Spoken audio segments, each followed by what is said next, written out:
కథల సమయం. ఒకప్పుడు ఒక చిన్న దక్షిణ భారత గ్రామంలో ప్రేమతో ఆనందంతో జీవించే ఒక కుటుంబం ఉండేది. అత్త లక్ష్మమ్మ, మామ చెంజయ్య, వారి కొడుకు రాజు.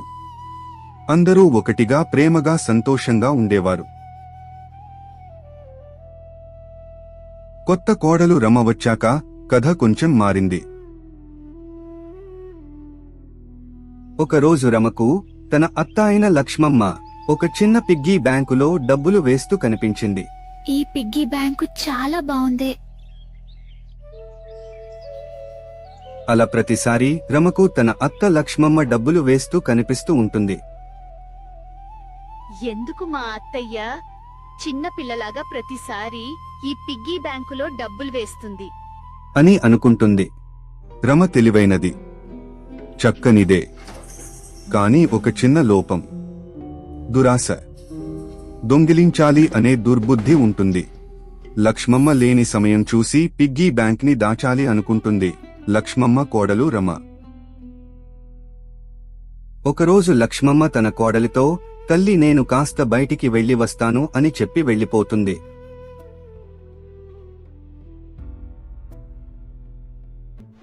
ఇప్పుడెవరూ లేరు, ఇదే టైం. అలా అంటూ ఆ పిగ్గీ బ్యాంకును లాకర్లో దాచిపెట్టి తాళం వేస్తుంది నెమ్మదిగా.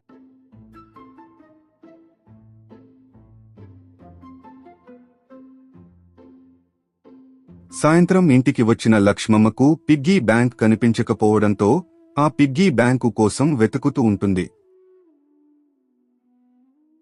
లక్ష్మమ్మ వెంటనే తన కోడలు రమ దగ్గరకు వెళ్లి, నా చిన్ననాటి పిగ్గీ బ్యాంకు కనిపించడం లేదు, నీకేమైనా కనిపించిందా తల్లి అని తన కోడల్ని అడుగుతుంది లక్ష్మమ్మ.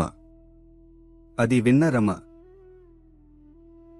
అయ్యయ్యో అవునా, నాకు కనిపించలేదు అత్తమ్మ అని అబద్ధం చెప్పి వెంటనే రమ అక్కడి నుంచి వెళ్లిపోతుంది. లక్ష్మమ్మకు ఏం చేయాలో తోచక అక్కడే నేలమీద కూర్చొని ఏడుస్తుంటే అక్కడికి చెంజయ్య వచ్చి, ఏమైంది, ఎందుకని ఏడుస్తున్నావ్ అని అడుగుతాడు. అప్పుడు లక్ష్మమ్మ, మా నాన్నగారి జ్ఞాపకంగా దాచుకున్నా నా గల్లపెట్ట కనిపించడం లేదండి అని ఏడుస్తూ ఉంటుంది. అది విని లక్ష్మమ్మ కొడుకు రాజు, ఇది ఎలా జరిగి ఉంటుంది, ఎవరు ఆ గల్లపెట్ట తీసి ఉంటారు అని ఆలోచిస్తూ రమ వైపు చూస్తాడు.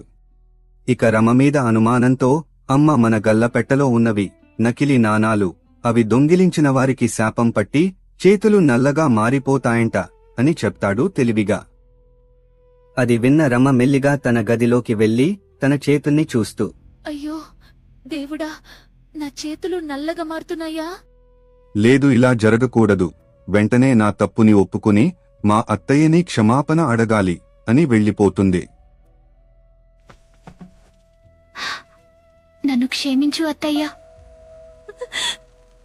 నేను తప్పు చేశాను. ఇంకెప్పుడు ఇలా చెయ్యను అని బ్రతిమిలాడుతుంది.